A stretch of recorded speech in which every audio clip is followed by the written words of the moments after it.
Hello and welcome back to another video by yours truly. So today's video is going to be a long-term review of the Orient Kamasu dive watch. So we're going to be going through 3 things I dislike about this watch and 3 things I love about this watch, and ultimately answer the question whether or not you should get this watch or not. So let's go through some awesome B-roll footage and continue on with the video.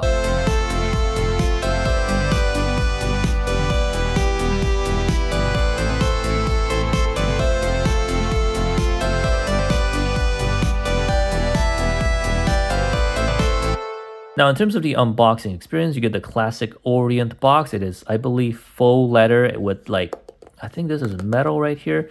Not a bad box, definitely a lot better than Seiko boxes. Seiko boxes usually are made out of cardboard. So we have a little pouch inside of the box with the extra links. I don't have the full, outer box and inner box and manuals because I did buy this watch used and this is all it came with. In fact, I bought this watch used because the guy that was selling the watch broke the clasp, unfortunately. So he was selling it for more than half price. So I got quite a good bargain for this watch because he broke the clasp. And all I had to do was to buy, a cheap $5 to $10 clasp, and I fixed the watch right away. Okay, so it's a very nice watch and I got it for a very good price. And if you're interested in this watch, you might actually find a lot of them used on either Facebook Marketplace or Kijiji or whatever used marketplace that exists wherever you live. So now let's go through 3 things I like and 3 things I dislike about this watch. The first thing I really dislike about this watch is the original stock bracelet. So it comes with hollow end links, pressed clasp, as well as super jangly quality. Now, a lot of these more affordable watches, they will skimp out on the bracelet, making it feel very cheap with those hollow, end links and pressed clasp, because they put most of the price in the watch head itself. And in this case, they put a sapphire crystal and a very good movement, as well as 200 meters of water resistance, and just an overall very nice package. But they did have to skimp out on the bracelet. Luckily for us, now this is the first thing that I really love about this watch, is that there's a lot of aftermarket parts available for this watch because it is so popular. This is a oyster style bracelet from longislandwatch.com. I made a video about this if you're curious about it, as well as an aftermarket bezel and bezel insert, also from longislandwatch.com. In fact, what this bezel does is that it converts the Orient Kamasu's bezel to be compatible with all SKX007 or 5KX bezels. So very nice mod right here. If you're curious on what this watch looks like, stock, it looks like this, but I decided to mod it right here with this sapphire fully loomed bezel with a sub-style bezel from longislandwatch.com. So there's a lot of, aftermarket bracelets for this watch. Here I decided to go for the oyster style, but you can also go for Jubilee, and I believe there's also a beads of rice bracelet from Straps Co. So if you're curious about those, you can go check them out on their website as well. So there's a lot of aftermarket parts in order to compensate for this crappy bracelet that you get when you first get this watch. Now, the next thing I really dislike about this watch is this tiny crown right here with this huge crown guards. In terms of time adjustment, it's not so bad. In terms of winding, no problem either. But in terms of screwing the crown back in, I just have a lot of trouble finding the good threading because of how tiny this crown is and how big the crown guards is. If the crown guards were not as obstructive, I would be able to, screw it in, no problem. But because of how, there's not a lot of range of motion right here because of the crown guards and because of how tiny the crown is, I found a way to go to get around this by taking a picture of the crown right before the threading happens. Thank God the crown is signed, because then I can take a picture of where the threading is supposed to happen, and I would just look at the picture, align the crown to where the threading happens, and then I will be able to screw it in right every single time. But if I didn't, use that trick, it's actually not very easy to screw in this watch, and you might have to try a couple times to get it right.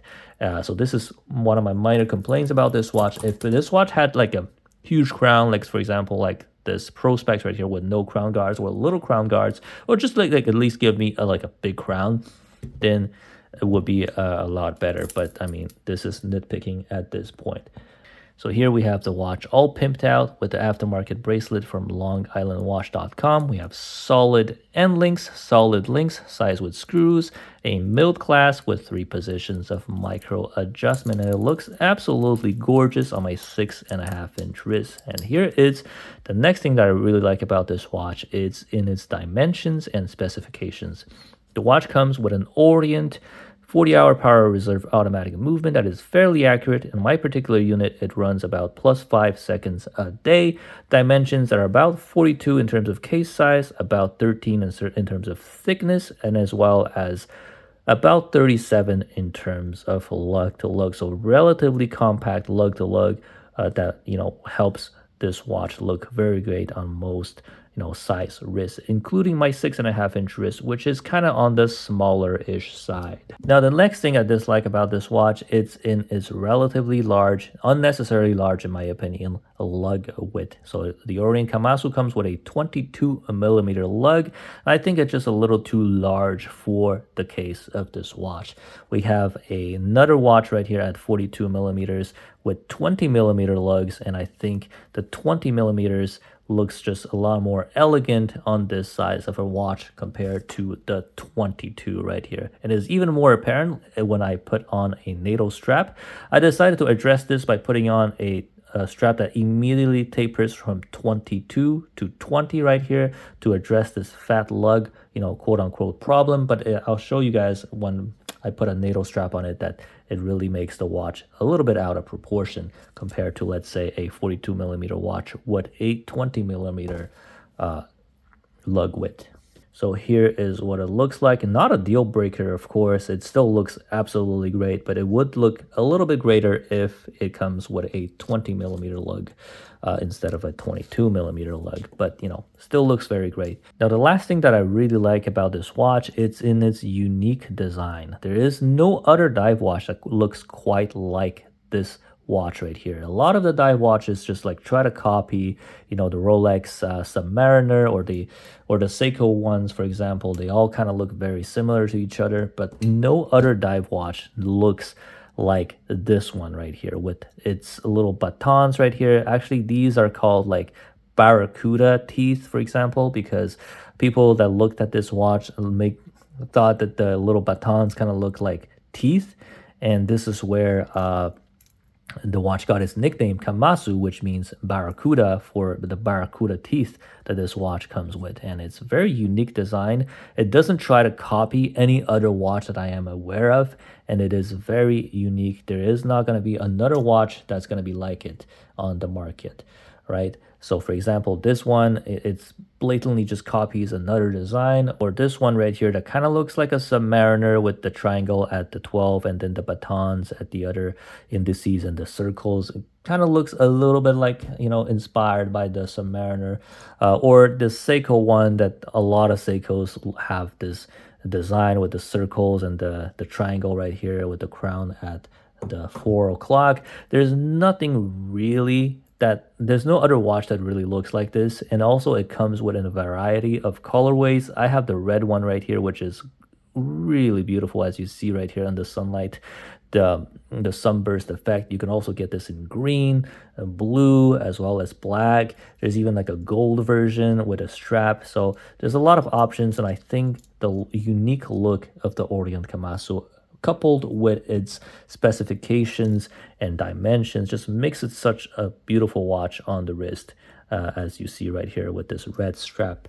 I know I did, had to come up with 3 things I dislike about this watch, but those are absolutely not deal breakers at all. I still absolutely love my Orient Kamasu, and I think the pros of what I said largely way overcome the cons of this watch. And I think that if you're in the market for a very nice, affordable dive watch that is not, copying another watch like the watches on AliExpress, and you want a sapphire crystal, definitely get the Orient Kamasu. If you were to get this watch though, the one thing that I advise you to do is to swap out the original crappy bracelet for one from either Straps Code or from longislandwatch.com. Either you can get Oyster like this, or you can get a Jubilee from one of those brands, and you're good to go. And you can definitely switch out the straps, like get one like this one or like this one. So there's a lot of things you can do with it. You can even mod the bezel if you want to. You can check out my video on how to do that.